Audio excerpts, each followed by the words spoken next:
And when the judges, they were saying I should come to court, I said, I'm not coming. That is my right. It's your right not to go to court. To the court for what? Good morning, guys. Good morning once again. Welcome to South Africa Lately, a channel that discusses South African trending news. We do, however, grab here and there from international news when it is trending enough to be brought here. Please do understand that I am not a politician. I do not have deep knowledge in politics. However, I am a South African citizen who's also a voter, and I do believe that my views count when it comes to political affairs of our beautiful country. So, Judge Raymond Zondo, I don't know whether it was yesterday or a day before yesterday, something that I missed. I just picked it up.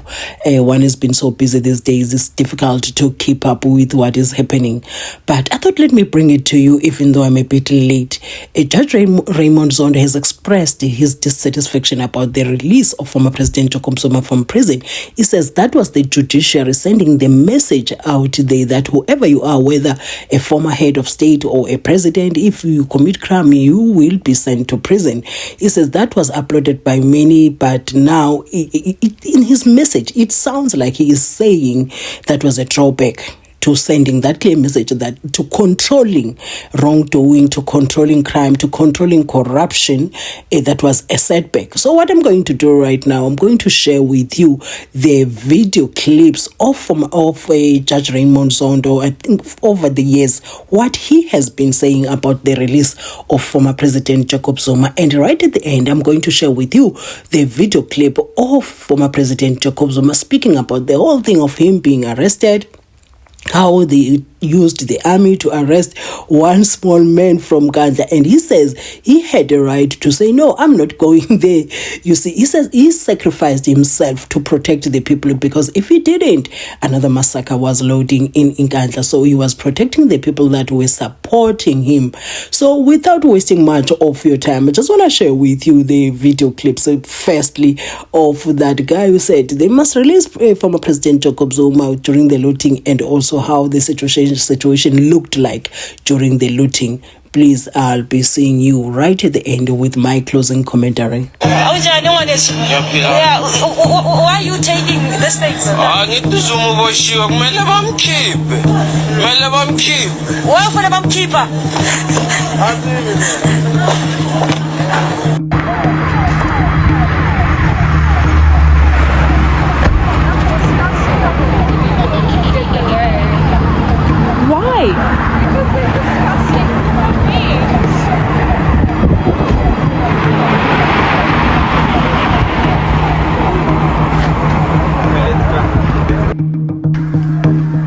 Building on fire in Clearwood. People are stuck in the building. Looters have torched the PEP stores.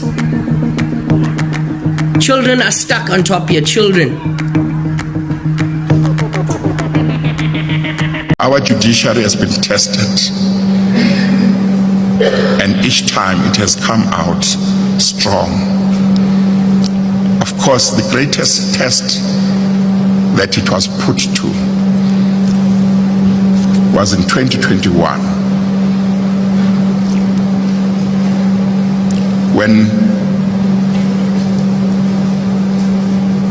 threats were made in the media by people who did not want the Constitutional Court to make the decision that they believed was correct when a former president defied the Constitutional Court. That, for me, will remain one of the most important moments in the history of. These kinds of things undermine our fight against corruption. Can I ask you what is concerning? And we are not saying that the president must agree with every recommendation of the commission. He must agree with every finding. But he needs to make an assessment and make a decision and tell the nation, I agree with this, I don't agree with this, if that is how he was to deal with it. But otherwise people get concerned to say, what was the point? And those witnesses who gave evidence, they must be wondering, why did we waste our time and go and give evidence against a minister? Look, he's sitting pretty as a deputy minister and nothing has happened to him. So next time we want people to go and give evidence about corruption and state capture, and people don't want to, we must not be surprised.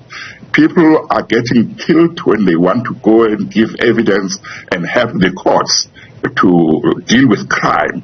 They get killed. And people are going to ask the question, what is it worth to take all of those risks? Because nothing happens. So, Chief Justice, your words are leading me to one particular example, and I've already mentioned the SIU, but I think I deserve to mention the judiciary, because it is the judiciary that issued the Nkandla judgment that, in the view of many, turned the tide. It is the judiciary that sent out a very good message that whether you are president or a former president, if you have done wrong, we will send you to jail. It is the judiciary that made sure that when some irregularities were done to release a former president from prison, it is the judiciary which declared that that release was unlawful. But it was the executive which wanted us to believe that coincidentally, when he came back, there was this plan that certain prisoners should be released, and he just fitted into that plan. Some of us did not believe that. With those words, Advocate Mchibi, I thank you very much for having invited me. I hope that your conference will continue to look at ways in which our fight against corruption in all our countries will be more effective as we move forward. Thank you. Not the Constitutional Court. Okay. What was constitutional about that? There was nothing constitutional. It was just a question of me and him not agreeing.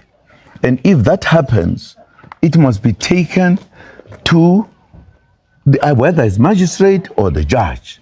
Not constitutional court. There was no constitutional issue that was out of the way. It wasn't. I said to him, and this is very true, you can't talk to me about this matter. I plead that to move aside, keep somebody else to talk to. Is that a constitutional issue? To be a case in the Constitution? I don't think so.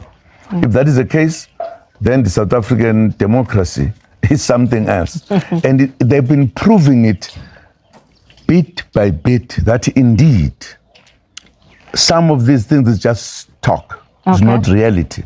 Because they took an instruction from a judge of a commission, not even of a court. Yeah. Of a commission.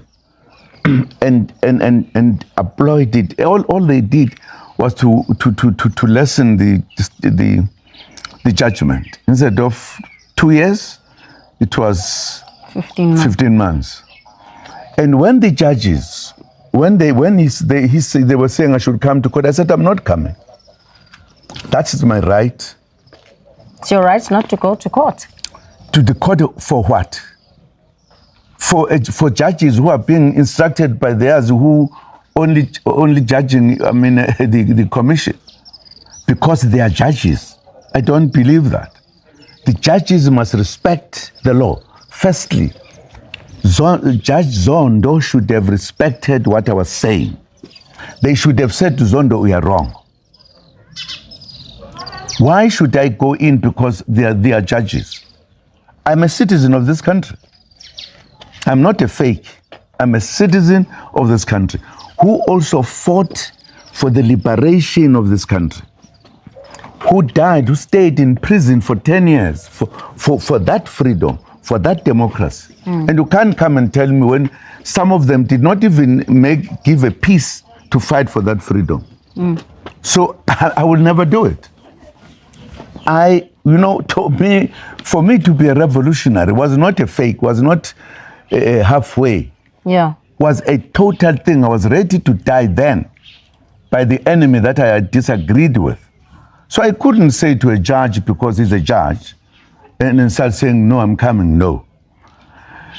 They then end up sentencing me, having not even tried me.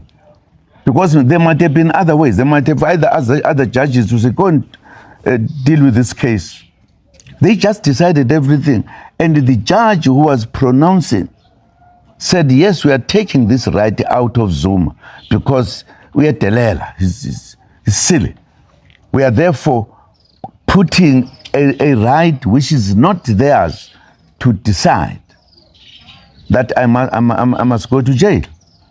That's not democracy. For me, that's not the democracy I fought in this country. I know what democracy means. That's then is what led to me being now arrested. So when the judgment was handed down, you were angry? Of course, yes. Of course, Were you here? Where were you? You were here? I was here in this house of my father. Were you watching it live on television? Yes, I did. That's why I saw who was talking. The lady. The lady. Justice lady.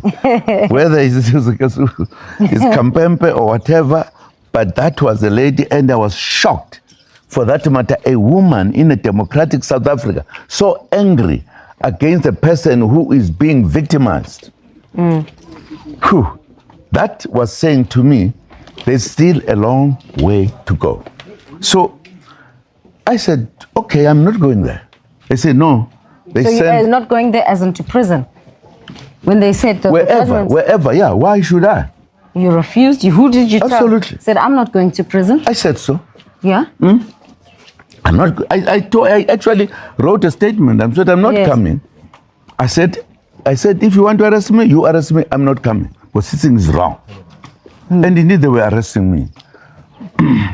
And I said, I'm not going. I mean, I'm not going to court. I'm not going to prison either. But Why? you ended up going. Of course, yes. That's what happened. At the last minute. That's what happens when you deal with people who are oppressors of other people.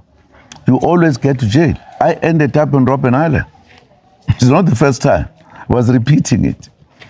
What was even worse for me, they mobilized soldiers throughout the country to come and arrest this one man. Not even handling a stick of matches to burn one of the people. Just me. And people were angry of this country. Yeah. Very angry. They came here to say they must come and defend me. I remember that. Yes. Quite tumultuous outside the gates. Absolutely. I remember. And we know what happened even when you were arrested. The civil unrest. Absolutely. Because when they brought the police, it was all over.